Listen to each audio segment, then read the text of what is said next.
My precious friend, मेरे अति प्रिय अनमोल मित्रों, today the July 1st is my dad's birthday. आज 1 जुलाई मेरे स्वर्गीय पिताजी का जन्मदिन है। Late brother D.G.S. Dinakaran, who was an apostle of love. मेरे पिता स्वर्गीय डीजीएस दिनाकरण जो कि प्रेम के एक प्रेरित थे।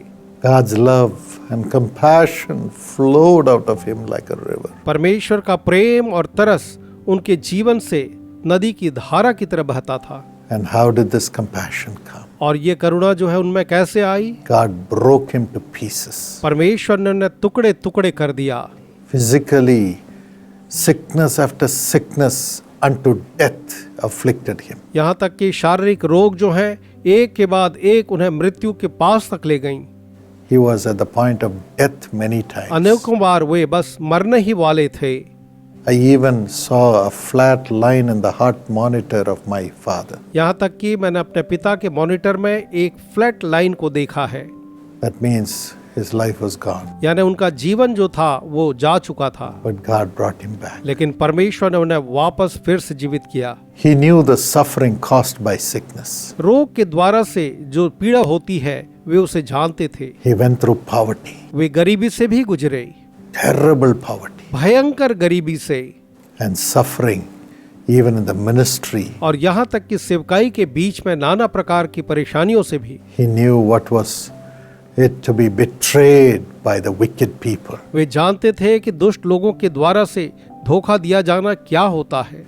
He knew what was it to lose his own children. वे जानते थे कि अपने बच्चों को खोना क्या होता है। One child was lost in miscarriage. एक बच्चा जो है गर्भपात में मर गया, Another son was born dead.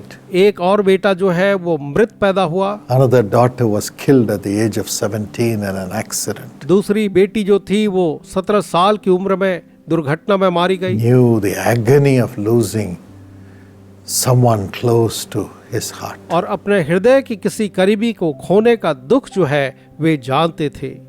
Many other sufferings. बहुत से अनेक ऐसी दुख थे The oppression of the devil. और शैतान का सताव। But with all these things, लेकिन इन सारी चीजों के बावजूद the Lord broke him so that he would humble himself before the Lord and receive compassion to cry for the people who would go through the same situation and tears. परमेश्वर ने उन्हें तोड़ा ताकि वो अपने आप को परमेश्वर के सामने दीन करें कि वे लोगों के लिए रोएं आंसुओं के साथ जो बिल्कुल वैसी ही परिस्थितियों में पड़े हुए हैं। And God heard those tears which he shed for the people out of compassion. और तरस के साथ परमेश्वर ने उन आंसुओं को जो उन्होंने लोगों के लिए बहाए सुना। And even today continues to hear those prayers. और आज भी वो उन प्रार्थनाओं को निरंतर सुनते रहते हैं।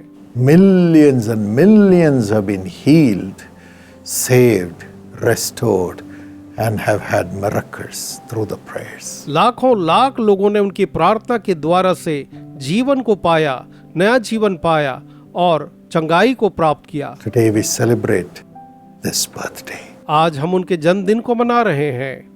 I believe it's a new day for all of us. मैं विश्वास करता हूँ यह हम में से हर एक के लिए एक नया दिन है। For all the tears we have shed, हमने जितने भी आंसू बहाए हैं, the Lord will give us reapings with joy. परमेश्वर उसके बदले हमें आनंद के साथ लौने देंगे। Yes, we have sown in tears. हाँ, हमने आंसुओं में बोया है। Now we will reap with joy. और अब हम आनंद के साथ फसल काटेंगे।